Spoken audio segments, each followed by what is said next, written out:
नमस्कार, प्रदेश न्यूज में आप सभी दर्शकों का स्वागत है। मैं हूं अक्षत राज और आइए बढ़ते हैं आज की खबरों की ओर।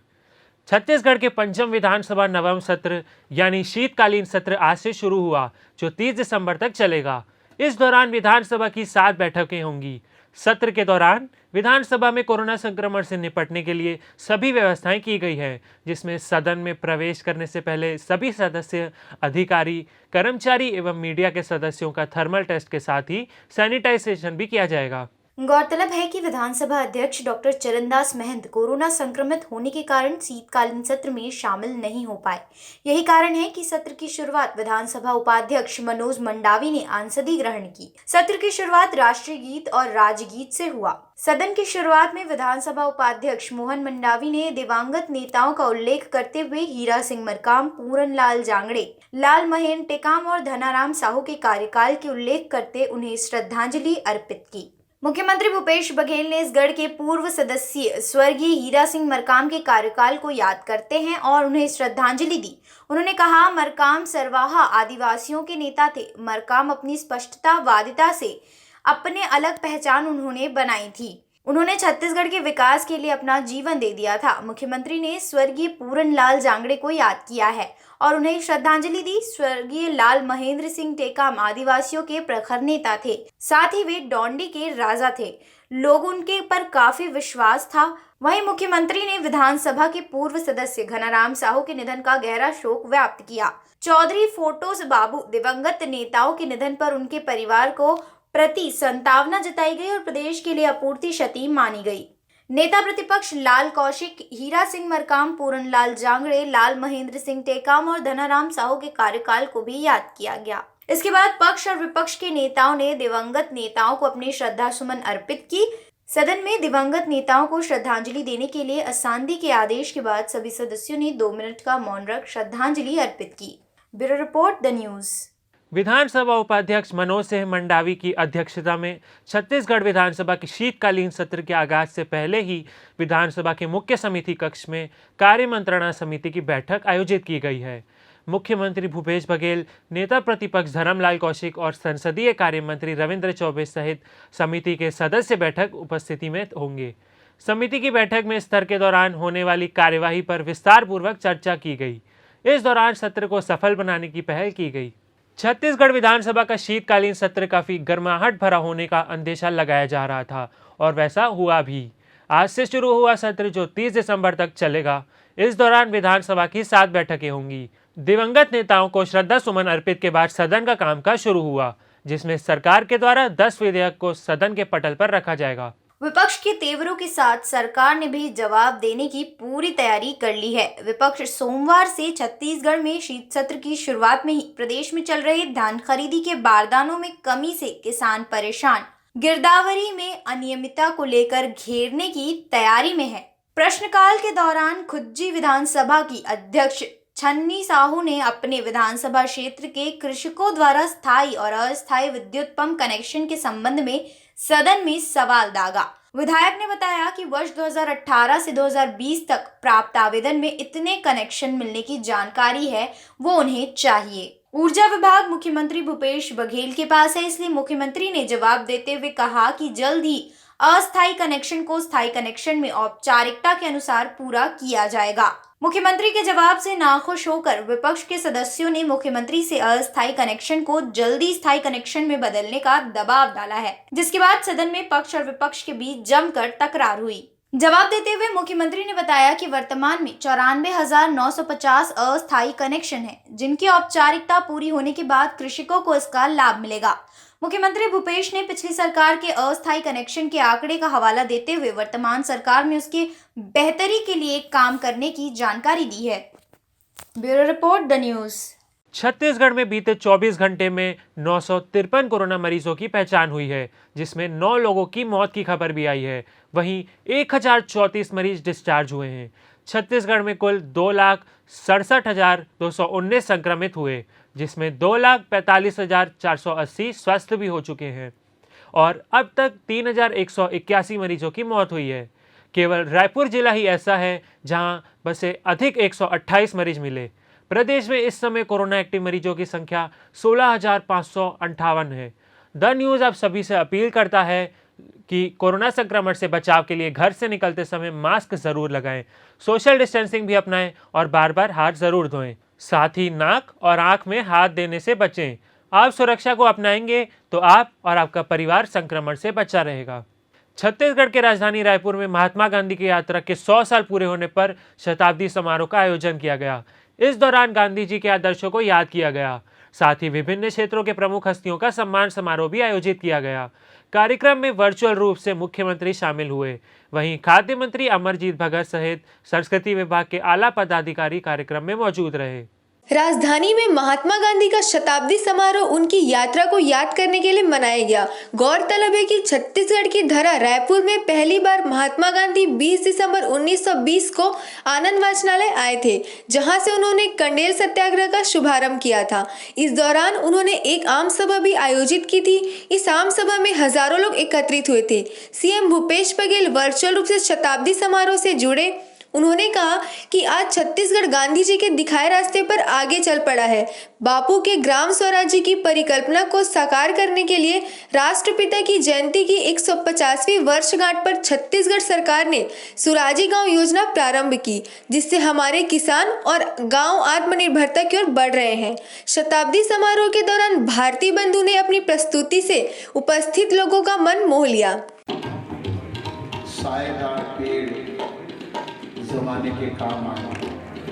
हम सायेदार पेड़ जमाने के काम आए, जब सूखने लगे तो जलाने के काम आए। हम सायेदार पेड़ जमाने के काम आए, जब सूखने लगे तो जलाने के काम आए। कच्चा समझ के बेच देना न मकान। कंडेल नहर सत्याग्रह के अग्रणी नेता बाबू छोटेलाल श्रीवास्तव के आग्रह पर महात्मा गांधी 20 दिसंबर 1920 को छत्तीसगढ़ आए थे। महात्मा गांधी के आने की खबर मिलने पर ब्रिटिश हुकूमत ने किसानों पर लगाया गया जुर्माना हटा दिया था।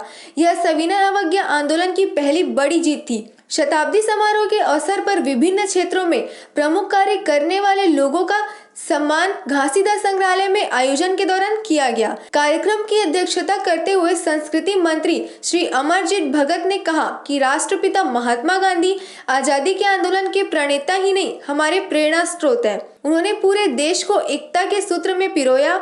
आजादी के आंदोलन में सभी को साथ लेकर आगे बढ़े। उन्होंने किसानों की दिक्कतों को समझा और छुआछूत की विसंगतियों को दूर करने का प्रयास किया। स्वाधीनता आंदोलन के नायक राष्ट्रपिता महात्मा गांधी जी का 20 दिसंबर छत्तीसगढ़ आगमन हुआ था। रायपुर आए थे और यहाँ कंडेल, जहाँ एक स्थान है, किसानों का आंदोलन चल रहा था। अंग्रेज़ों के द्वारा जाति और जुल्म के खिलाफ उस आंदोलन में सम्मिलित होने आए थे। तो छत्तीसगढ़ कई मामले में आज का दिन को अपना अविस्मरणीय बनाना चाहता है। आज संस्कृति और पुरातत्व विभाग के द्वारा उसको यादगार बनाने के लिए आयोजन किया गया था। उसमें सब सम्मिलित हुए, सबको मैं बहुत साधुवाद देता हूँ। छत्तीसगढ़ की धरा और राजधानी रायपुर में महापुरुषों के कदम पड़ने की वजह से राजधानी रायपुर को पावन धरा भी कहा गया है और यही वजह है कि राजधानी में समय समय पर होने वाले आयोजन आने वाली पीढ़ी के लिए प्रेरणादायक और महापुरुषों के आदर्श को याद करने के लिए सराहनीय माने जाएंगे। कैमरामैन सूर्यकांत गौतम के साथ अम्बेश नामदेव की रिपोर्ट।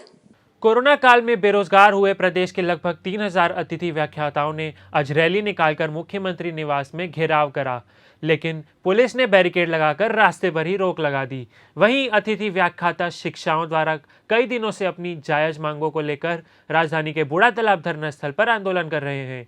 वहीं अतिथि व्याख्याताओं का कहना है कि 20 साल से सरकारी महाविद्यालयों में वे अपनी सेवा दे रहे हैं, फिर भी आज तक नियमितीकरण नहीं हुआ है।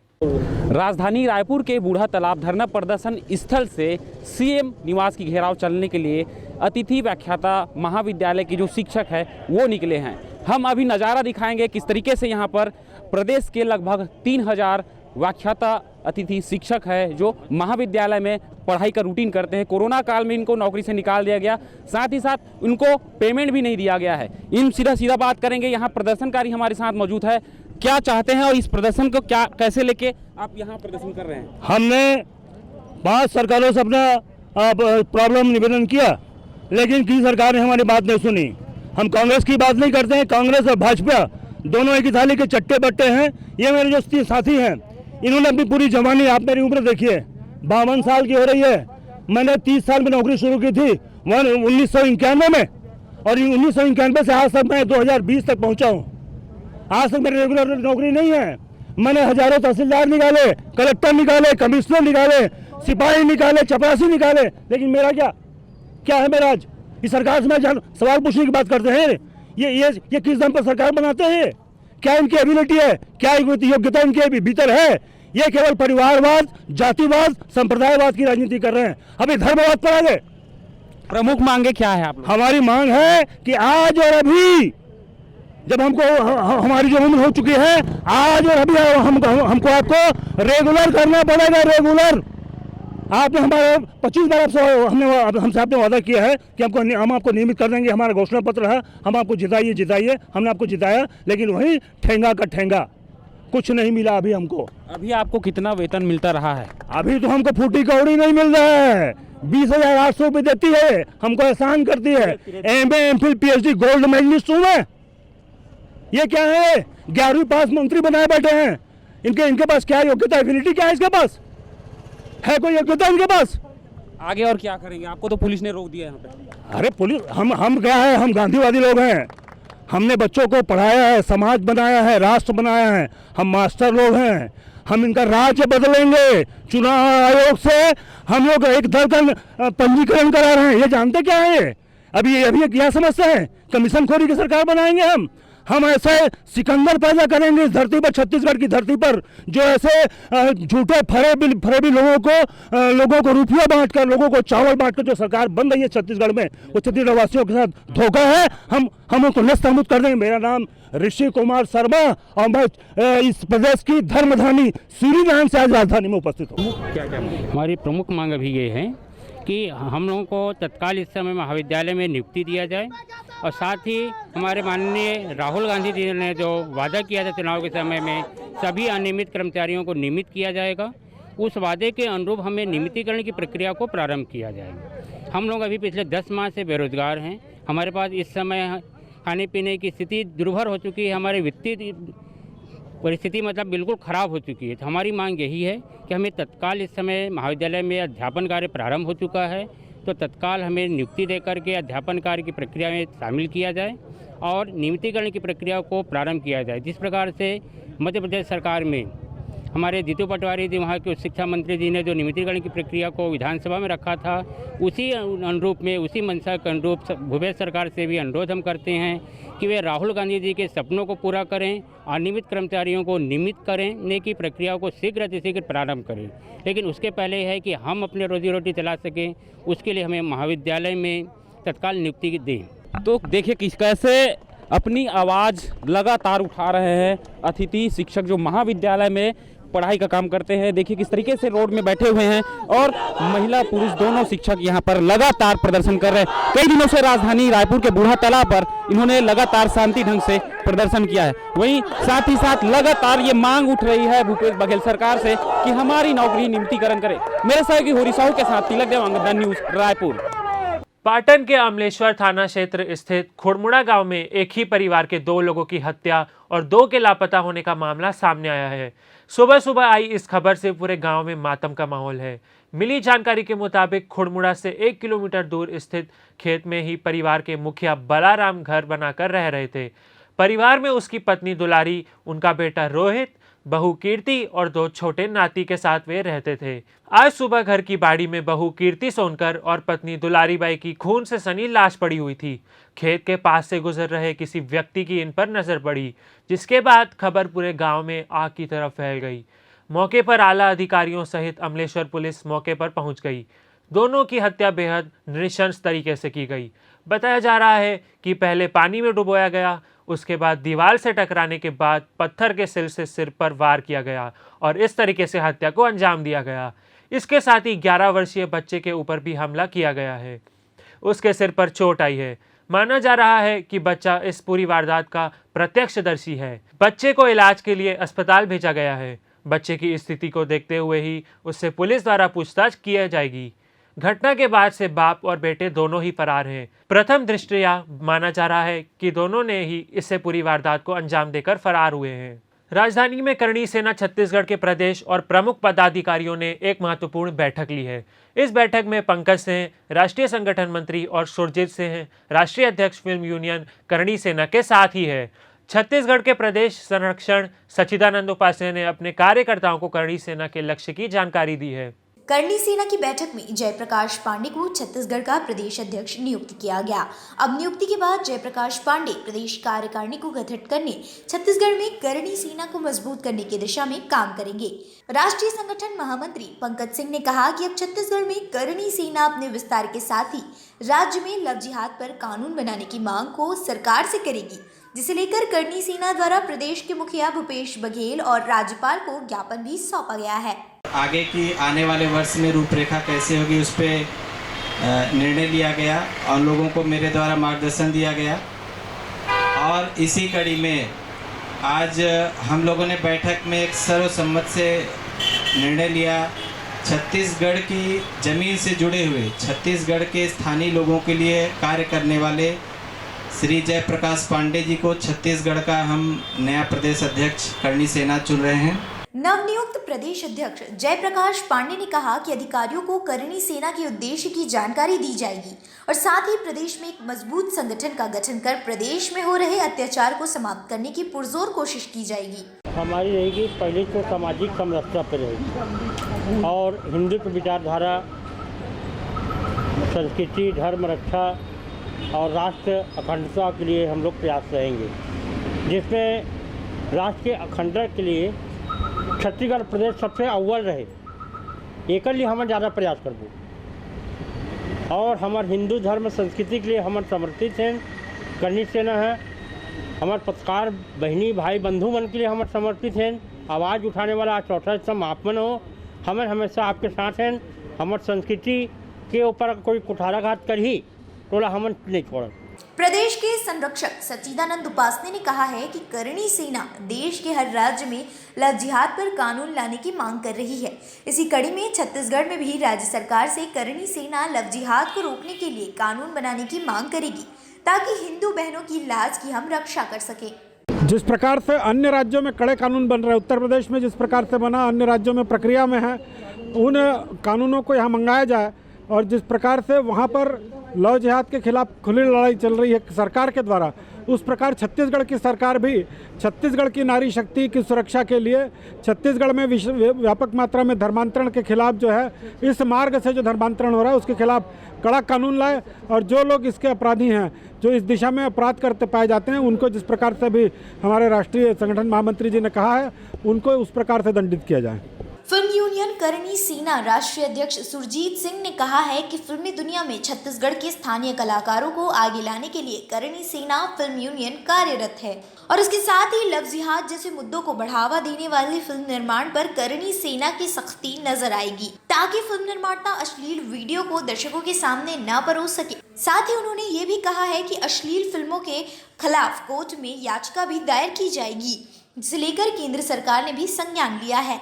पिछले 2 महीने पहले हम लोगों ने अश्लील जो वेब सीरीज चल रहे थे उसको लेके एक बड़ा आंदोलन किया, रोका हमने।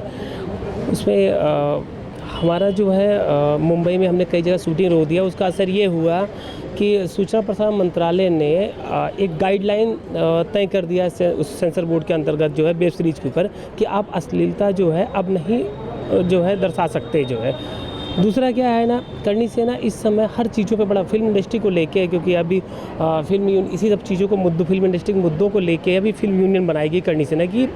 इंडस्ट्री में यहाँ की नहीं, बॉलीवुड नहीं, जितने रीजनल फिल्में हैं सब पे ध्यान दिया जाए कि कहीं कोई विवादित चीज़ें तो नहीं बनाई जा रही हैं जिससे आगे चल के समाज में कहीं ना कहीं धर्म को लेके या जाति को लेके टकराव हो, उसे पूरा फोकस करके किया।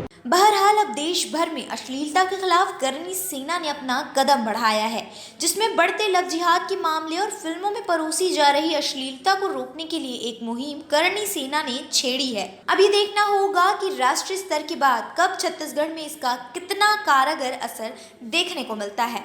रायपुर से द न्यूज़ के लिए वीडियो जर्नलिस्ट होरीलाल साहू के साथ तिलक देवांगन की रिपोर्ट। छत्तीसगढ़ में भारतीय जनता पार्टी प्रदेश की सत्ता तक पहुंचने की कवायद में जुटी हुई है और यही वजह है कि भारतीय जनता पार्टी ने मंडल स्तर पर प्रशिक्षण देने का कार्यक्रम संपन्न किया। कार्यकर्ताओं के प्रशिक्षण शिविर के दौरान सैकड़ों भाजपा कार्यकर्ता भाजपा मुख्यालय में मौजूद रहे ताकि राज्य सरकार को घेर सकें। छत्तीसगढ़ में भाजपा सैनिकों को तैयार करने का काम पार्टी संगठन कर रही है और यही वजह है कि मंडल स्तर पर कार्यकर्ताओं को प्रशिक्षित किया गया। भाजपा मिशन 2023 के लिए कार्यकर्ताओं को प्रशिक्षित कर रही है। राजधानी में भारतीय जनता पार्टी एकात्म परिसर कार्यालय में मंडल स्तर पर आयोजित प्रशिक्षण शिविर का समापन आज किया गया। इस समापन समारोह में मंडल स्तर पर सैकड़ों भाजपा कार्यकर्ता एकजुट नजर आए और मिशन 2023 की तैयारी के लिए प्रशिक्षण हासिल किया। बृजमोहन अग्रवाल का कहना है कि भारतीय जनता पार्टी विश्व की सबसे बड़ी पार्टी है और ताकत भी है। यही वजह है कि 19 राज्यों में हम लोगों की सेवा कर रहे हैं। उन्होंने मोदी जी के नेतृत्व में दोबारा सरकार बनाने की भी बात कही है। प्रशिक्षण शिविर में पहुंचे बृजमोहन अग्रवाल ने कार्यकर्ताओं की हौसला अफजाई की। जनता पार्टी हमेशा अपने कार्यकर्ताओं को वैचारिक रूप से प्रशिक्षित करती है और ये वैचारिक प्रशिक्षण ही भारतीय जनता पार्टी की सबसे बड़ी ताकत है। और आज देश के 19 राज्यों में अगर हम लोगों की सेवा में लगे हैं, देश के प्रधानमंत्री दोबारा प्रधानमंत्री नरेंद्र मोदी जी बने हैं, तो सिर्फ भारतीय जनता पार्टी के विचार और परिवार है और उस विचार परिवार से नए कार्यकर्ताओं को जोड़ने के लिए प्रशिक्षण के कार्यक्रम आयोजित किए गए। मिशन 2023 की चुनावी वैतरणी पार करने के लिए भाजपा ने अपनी जुगत बिठानी शुरू कर दी है और भारतीय जनता पार्टी कार्यकर्ताओं के दम पर सत्ता हासिल करना चाहती है। अब ये देखना होगा कि भारतीय जनता पार्टी अपने मकसद में कितना सफल होती है। कैमरामैन सूर्यकांत गौतम के साथ अम्बेश नामदेव की रिपोर्ट। प्रदेश के सभी हिस्सों में कड़ाके की ठंड शुरू हो गई है। प्रदेश के ज्यादातर हिस्सों में रात का तापमान सामान्य से नीचे चला गया है। अंबिकापुर के सामरी मैनपाट में न्यूनतम तापमान 4 से 5 डिग्री पहुंच गया है, तो वहीं पहाड़ी और ज़्यादा पेड़ पौधे वाले इलाकों से निकलकर ठंड अब शहरों की ओर भी बढ़ने लगी है। रविवार को बिलासपुर में शीतलहर चली। मैदानी इलाकों में दुर्ग सबसे ठंडा रहा और मौसम विभाग ने शीतलहर की घोषणा भी कर दी है। विशेषज्ञों के मुताबिक मंगलवार तक पूरे शहरों में अच्छी ठंड पड़ेगी। प्रदेश में उत्तर से हवा आने का सिलसिला शनिवार से शुरू हुआ और उसी समय हिमालय की तराई में बर्फबारी भी शुरू हो गई। इस वजह से आई ठंडी हवा के कारण लगभग समूचा छत्तीसगढ़ ठंड की चपेट में आ गया है। बैकुंठपुर में शनिवार रात का तापमान 4.5 डिग्री रिकॉर्ड किया गया है, तो वहीं जशपुर और कवर्धा में चिल्फी के आसपास पारा 4 डिग्री के करीब है। इसी वजह से कहीं कहीं सुबह ओस भी जमने लगी है। कड़ाके की सर्दी में जनजीवन प्रभावित हुआ है, इसीलिए प्रशासन ने ठंड से बचने के उपाय भी शुरू कर दिए हैं। प्रदेश में उत्तर से आने वाली शुष्क और ठंडी हवा के कारण लगातार तापमान में गिरावट दर्ज किया जा रहा है। यह गिरावट कल 21 दिसंबर तक जारी रहने की संभावना है। उसके बाद 22 तारीख को या तो न्यूनतम तापमान में हल्की वृद्धि होगी अथवा ज्यों के त्यों बना रहेगा। फिलहाल अभी प्रदेश के उत्तरी भाग में शीतलहर जैसी स्थिति है। आज के प्रदेश न्यूज़ में बस इतना ही। मैं अक्षत राज चाहूँगा जाने की इजाज़त और आगे की खबरों के लिए देखते रहिए द न्यूज़।